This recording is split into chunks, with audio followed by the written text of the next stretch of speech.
So today I'm going to go into the great story of America's Loch Ness, or also known as Champ, or other for the locals call Champy in the area. Champy.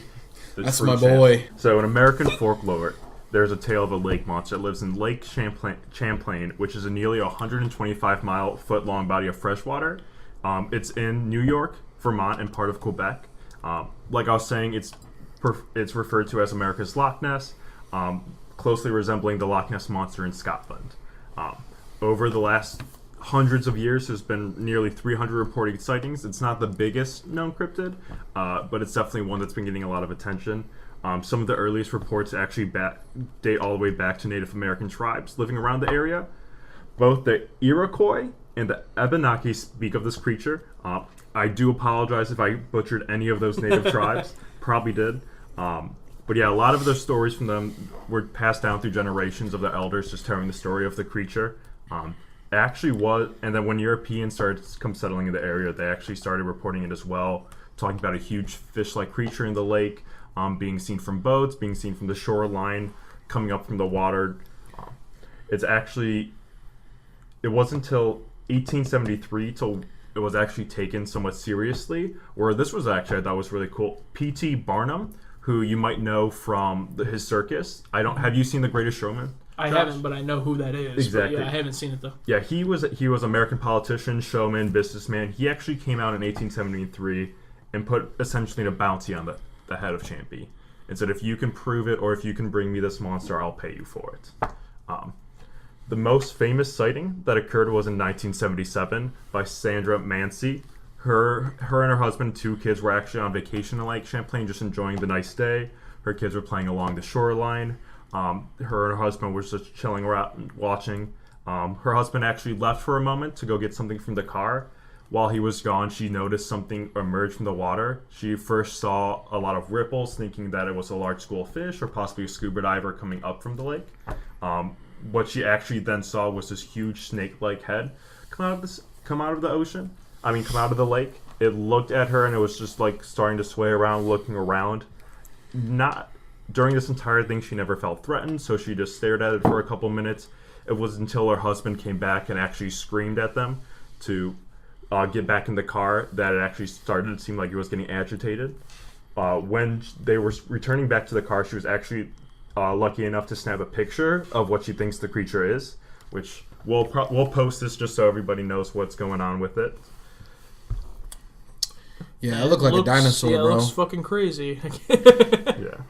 If I saw that, I would first think it was a huge snake, and I'd be like, I'm out this bitch. I'm leaving. No way, dude. That thing could eat you in 2 bites. So that doesn't. I mean, it's hard to tell like the proportions of it, but it doesn't look like it would be giant or anything. Like it looks like, I imagine like the Loch Ness Monster, for example, to be this huge thing, right? Like a plesiosaur. This kind of looks like a smaller version of that. Do you think this would be smaller than? Yeah, it definitely looks, at least from this picture here, that it doesn't look as large as what a lot of people possibly think the creature is, which is the plesiosaur, which we'll get into in a little bit. It's really hard, though, to sort of put any sort of sizing with this, though, just because there's really not a good reference point with it. Yeah, exactly. But it's just an open lake picture, and you with like the shoreline in the background, but there's not like a log or anything that you can really put there to place like how large it is compared to everything else in the background. She took this picture, developed it, took it to a couple colleges, started to get people's opinions on it, and then from there it just grew, which is why it's the most famous sighting with it, because it got the most publicity with it. There has been more recent sightings over the last couple years, with the most recent one being in 2011, where a fisherman saw the same thing, the big ripples coming up. They actually saw like a couple humps, I guess, like it going through the water, and then the head coming out, looking around and coming back in. But other than that, like I said, there's only been roughly 300 sightings of it, so it's not a real big one or a big cryptid. Some theories on what it could be. It could be a plesiosaur, but the only issue comes with how did it get there? How is it still alive? At least with Loch Ness, they think that there's a lot of underground caverns that possibly could have come in through the ocean, stuff like that. With this, it's just a lake. There's not really any of that there. So how could it survive? How could it still be there, sort of thing? A lot of other theories, it could be false identification. A lot of people against the picture that was taken by Sandra actually believe it was a rising tree trunk that was coming up and then going back down, just because due to the current or something that like broke it free from the bottom of the ocean. One thing that I actually find super interesting about this is that it could be a huge tourism trap, especially that started with P.T. Barnum to bring in like more people into his circus, to bring them more into the area. Actually, in Vermont, there's a minor league baseball team affiliate named the Vermont Lake Monsters, and ever since that happened, Champ is becoming more prominent around the area, like getting a little bit more sightings here and there, just getting a lot more names.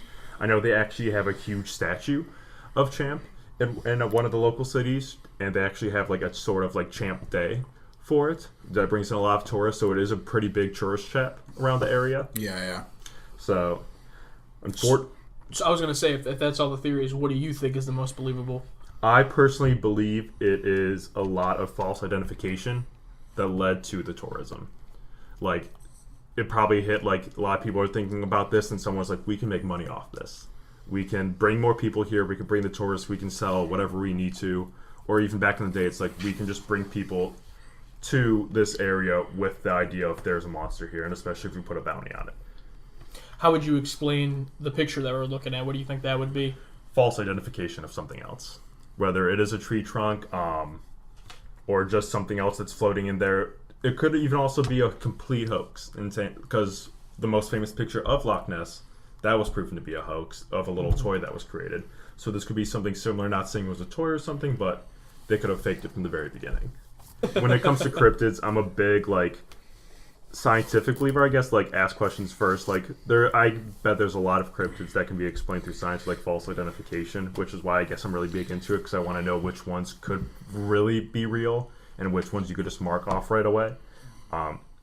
And like you said, with how can it live there, I just can't think of a way that it can, first off, still be alive to this day if there was actually something there, or how did it get there? Like, I can't see a plesiosaur living in Lake Champlain for hundreds of thousands of years. Yeah, millions. Yeah, because I mean, this says that famous sighting was what, 1977. Yeah. So you think, oh well, that's only like 40 years, but it's like, no, it had to have already been there. Yeah. You know, so unless someone fucking created it in a lab and dumped it in there. Yeah, and then it's just like, well, there could be more, and then it's just like, that's even more unrealistic to me that Yeah. there's more living in here, because then it's just taking away all of the resources Yeah. for it to live. Exactly.